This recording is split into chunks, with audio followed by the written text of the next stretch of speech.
لیکسیون سوای دوهم لوست د A1 دوهم لوست څخه راغلاست. په دې لوست کې به مونږ او تاسې د جرمني ژبې په مهمو عامو جملو باندې ځان پوهه کړو چې په روزمره ژوند کې ډیر زیات استعمال کیږي، چې په جرمني ژبه کې ورته وایي wichtige Sätze vor Anfänger. راځئ د دې جملو په استعمال باندې ځان پوهه کړو.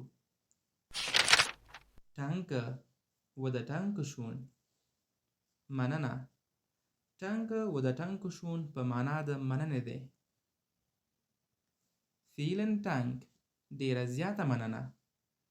Vielen Dank په معنا د ډیره زیاتې مننې دی. کله چې غواړئ یو چاته ووایئ چې ډیره زیاته مننه، نو کولی شئ د Vielen Dank اصطلاح څخه ګټه واخلئ. دلته کیدای شي ستاسو د انګلیسي توري وي ته پام شوی وي چې د F یا د ف اواز ورکوي. دې توري ته په جرمني ژبه کې فاو ویل کیږي چې د F یا د ف اواز ورکوي. انشاءالله دا به مونږ او تاسې په راتلونکو لوستونو کې ولولو. ښه، که چیرې تاسو ته یو نفر Danke oder Dankeschön او یا هم Vielen Dank ووایي، د دې په جواب کې به مونږ او تاسې ورته څه وایو؟ د دې په جواب کې به مونږ او تاسې ورته وایو Bitte oder Bitteschön. هیله کوم. Bitte oder Bitteschön په معنا د هیله کوم دی. کولی شي تاسو د دې جملو په جواب کې ورته ووایئ چې Bitteschön یا Bitte. Entschuldigung Sie bitte. بخښنه غواړم. له دې عبارت څخه په فارمل ځایونو کې استفاده کولی شو چې په معنا د بخښنه غواړم، او په انفارمل ځایونو کې بیا ویلی شو Entschuldigung bitte. په فارمل او انفارمل باندې په تیر لوست کې موږ او تاسې پوهه شو چې فارمل لکه رسمي ځایونه او انفارمل لکه غیر رسمي ځایونه.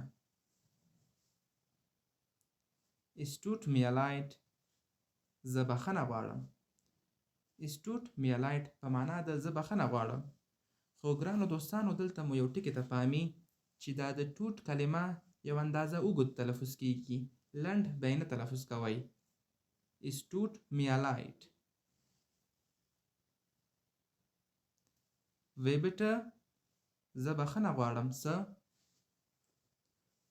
کله چې د یو چا په خبره باندې پوه نه شئ یا د چا په پوښتنه باندې پوه نه شئ او غواړئ مقابل نفر خپله خبره یا خپله پوښتنه دوباره تاسو ته تکرار کړي، کولی شئ د وی بیټه د کلمې څخه یا د عبارت څخه ګټه واخلئ چې په معنا د زه بخښنه غواړم څه. داسې هم ویلی شئ noch einmal bitte. کولی شئ یو ځل بیا ووایئ، او بیا په رسمي ځایونو کې کولی شئ تاسو ووایئ چې bitte wiederholen Sie. بخښنه غواړم څه. Wie bitte؟ noch einmal bitte. bitte wiederholen Sie. د دغه درې واړو اصطلاحاتو یا جملو معنا دا ده چې تاسو غواړئ د مقابل نفر خبره یا پوښتنه تاسو ته دوباره تکرار کړي.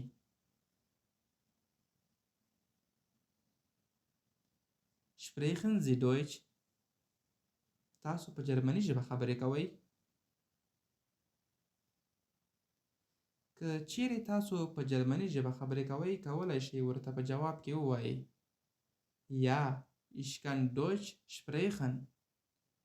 هو، زه کولی شم په جرمني ژبه خبرې وکړم. او که چیرې تاسو په جرمني ژبه خبرې نشئ کولی، نو په جواب کې ورته کولی شئ ووایئ چې Nein, ich kann nicht Deutsch sprechen. نه، زه نشم کولی چې په جرمني ژبه خبرې وکړم. او که چیرې تاسو یو اندازه کولی شئ چې په جرمني ژبه خبرې وکړئ، نو څنګه کولی شئ دا مقابل نفر ته ووایئ Ja, ich kann etwas Deutsch sprechen. هو، زه کولی شم یو اندازه په جرمني ژبه خبرې وکړم.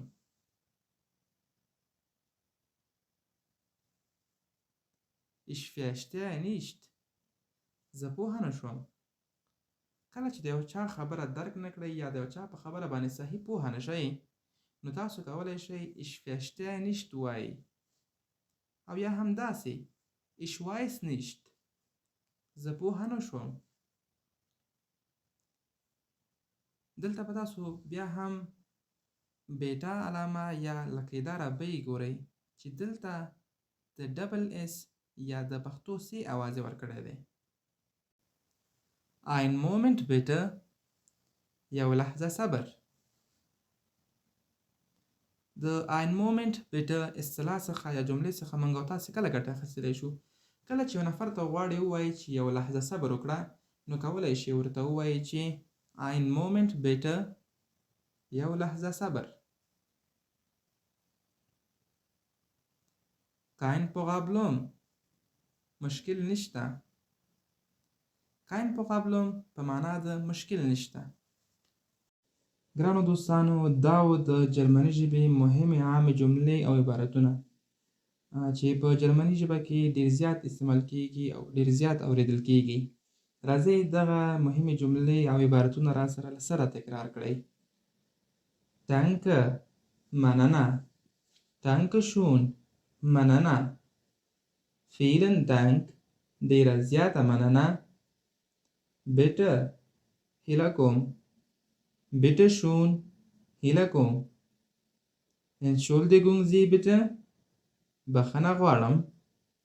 entschuldigung bitte بخښنه غواړم. es tut mir leid زه بخښنه غواړم. wie bitte زه بخښنه غواړم څه. noch einmal bitte کولی شي یو ځل بیا ووایي. bitte wiederholen Sie بخښنه غواړم څه. sprechen Sie Deutsch تاسو په جرمني ژبه خبرې کوئ؟ ja ich kann Deutsch sprechen هو زه په جرمني ژبه خبرې کوم. nein ich kann nicht Deutsch sprechen نه زه نشم کولی په جرمني ژبه خبرې وکړم. ja ich kann etwas Deutsch sprechen هو زه کولی شم یو اندازه په جرمني ژبه خبرې وکړم. ich verstehe nicht زه پوه نه شوم. ich weiß nicht زه پوه نه شوم. einen Moment bitte یو لحظه صبر. kein Problem مشکل نشته. ډېره زیاته مننه ګرانو دوستانو چې تر دې دمه راسره مل وئ. ویډیو در سره لایک کړئ، شیر یې کړئ او له هیله مو ونه باسئ چې دغه مهمې اصطلاحګانې او عبارتونه ډېر زیات تمرین کړئ او په روزمره ژوند کې ورڅخه ګټه واخلئ. تر بیا لیدو، الله حافظ. bis bald. tschüss.